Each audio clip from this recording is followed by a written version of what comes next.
Por meio de suas redes sociais, o deputado federal Eduardo Bolsonaro, filho do presidente Jair Bolsonaro, aventou como o Brasil declarou apoio a uma iniciativa lançada por Donald Trump, presidente dos Estados Unidos, e protegerá os seus cidadãos de violações à privacidade. Neste contexto, ele pontificou que o Brasil repudia entidades classificadas como agressivas e inimigas da liberdade, tal como o Partido Comunista da China. Escute a íntegra da declaração do parlamentar. Brasil apoia projeto dos Estados Unidos para o 5G e se afasta de tecnologia da China. O governo Jair Messias Bolsonaro declarou apoio à aliança Clean Network, lançada pelo governo Donald Trump, criando uma aliança global para um 5G seguro sem espionagem da China. O programa ao qual o Brasil aderiu pretende proteger seus participantes de invasões e violações às informações particulares de cidadãos e empresas. Isso ocorre com repúdio a entidades classificadas como agressivas e inimigas da liberdade, a exemplo do Partido Comunista da China. O Brasil apoia os princípios contidos na proposta do Clean Network feita pelos Estados Unidos, inclusive na Organização para a Cooperação e o Desenvolvimento Econômico, a OCDE, afirma um comunicado conjunto emitido em parceria entre os governos dos Estados Unidos e do Brasil. Sempre visando garantir a soberania do povo brasileiro, o chanceler Ernesto Araújo afirmou que o Brasil está determinado a participar de todas as discussões de parâmetros e regras na OCDE no tocante a esta iniciativa. O ministro da Economia, Paulo Guedes, também comentou o assunto, lembrando que países como Estados Unidos e Reino Unido barraram tecnologias de empresas como a Huawei. Não queremos perder a revolução digital, mas há esses alertas geopolíticos. Estamos analisando e estudando essa questão. O secretário de Estado norte-americano, Mike Pompeo, afirmou que, assim como o Brasil, quase 50 países, 170 empresas de telefonia e muitas das maiores companhias do mundo já se filiaram ao consórcio Clean Network. Como incentivo, o governo dos Estados Unidos ofereceu financiamento às empresas de telecomunicações brasileiras, visando que estas adotem fornecedores ocidentais e mais seguros, repudiando empresas classificadas em relatórios como de comportamento perigoso, a exemplo da Huawei.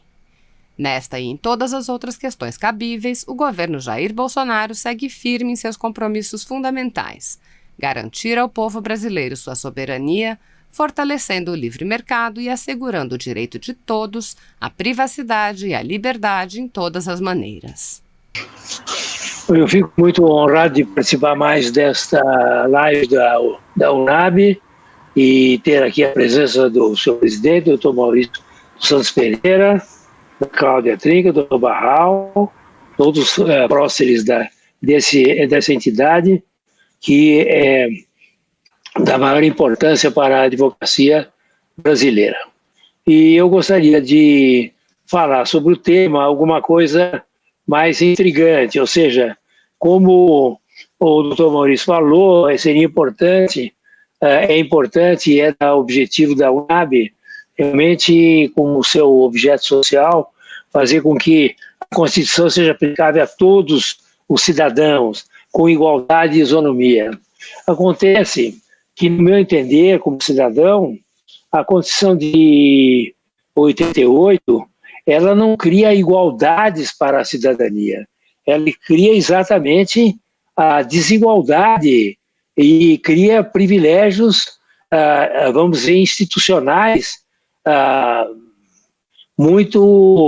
portanto, muito importantes para uma determinada classe, que é a classe dos servidores públicos.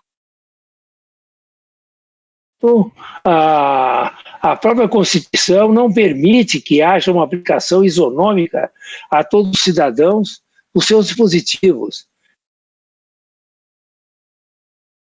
No meu entender, e atualmente muito particular, e respeito a opinião de todas as pessoas, foi constituída como uma forma que o grande sociólogo inglês Fields, dos anos 50, dizia que nos países de terceiro mundo, países menos desenvolvidos, as oligarquias preferiram, depois da guerra, da Segunda Guerra, adotar grande parte delas o regime democrático em vez do regime autocrático militar, porque isso facilitava muito a sobrevida dessas mesmas oligarquias políticas eternas que dominavam e dominam esse país.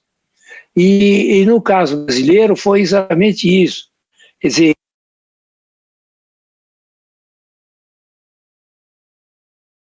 era, vamos dizer, quase teatral, todos os direitos individuais, direitos sociais, direitos coletivos, num elenco de 74 dispositivos a respeito disso, e em seguida cria simplesmente todos os privilégios para os partidos políticos, para os próprios políticos e para os servidores públicos, dividindo a sociedade em duas classes sociais, a classe dos integrantes do setor público e a classe dos integrantes do setor privado, em que a classe dos integrantes do setor público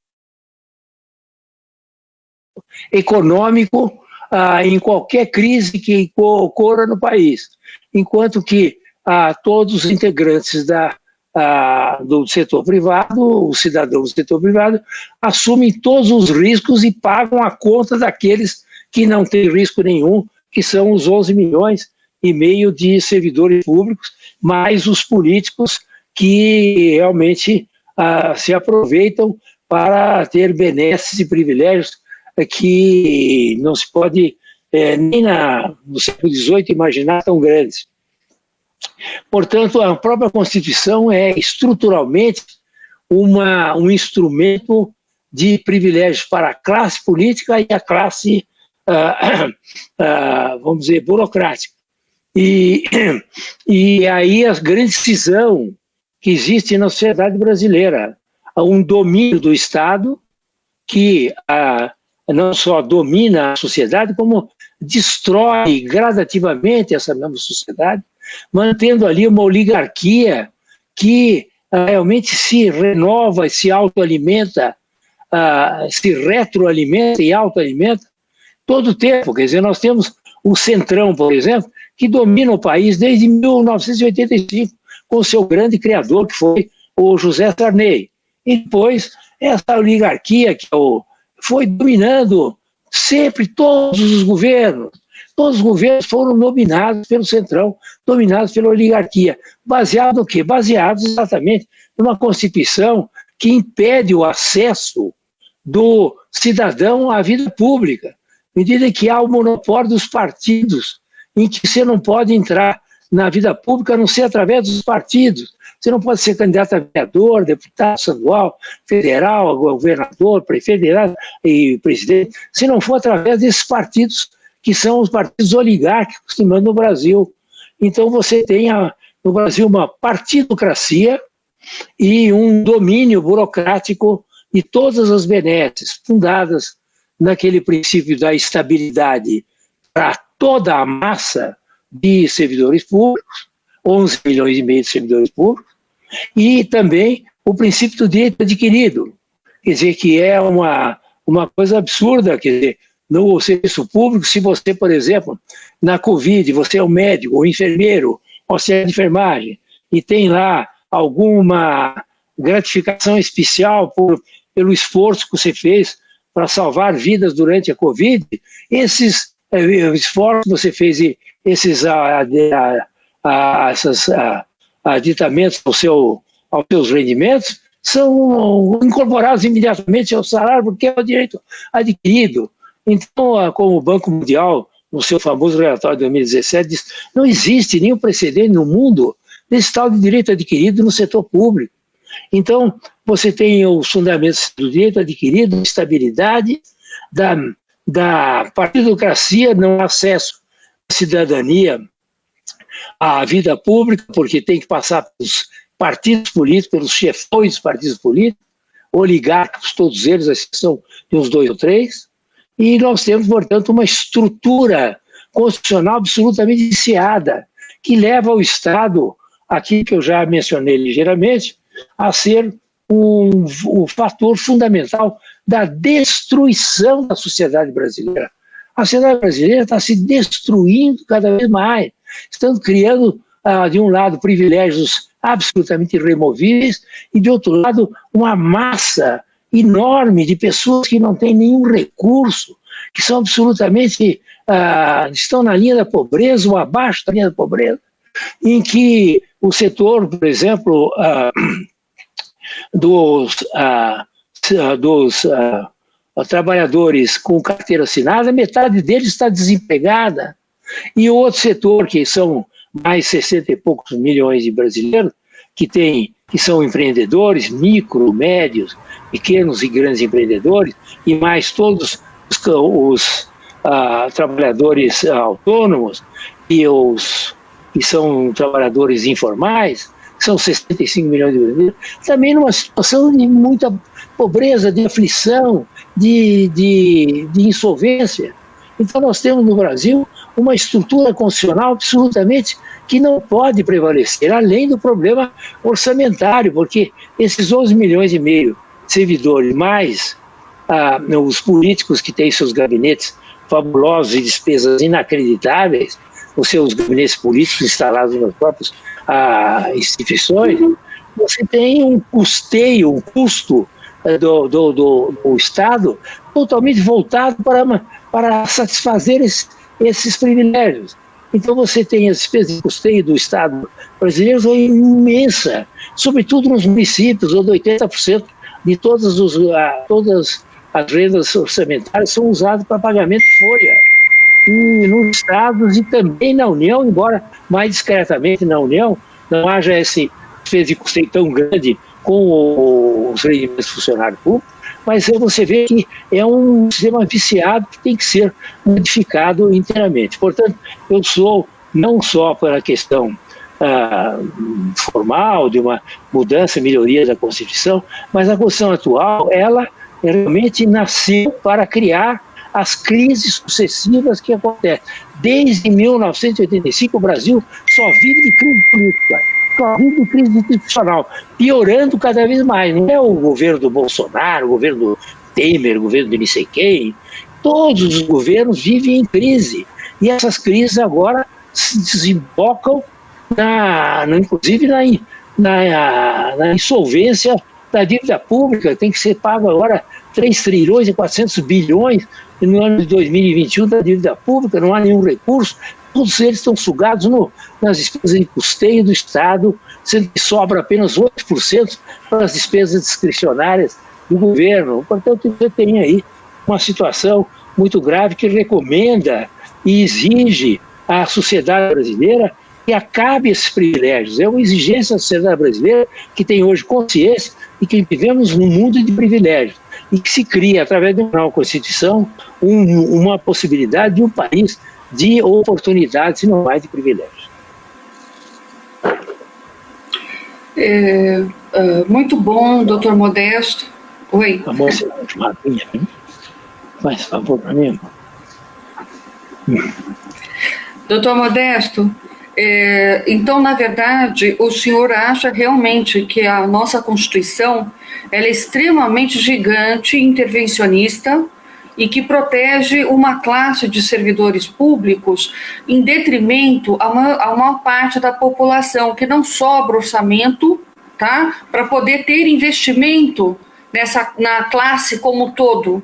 E fica, na verdade, criando-se marajás públicos, né? Porque nós ficamos adstritos, né?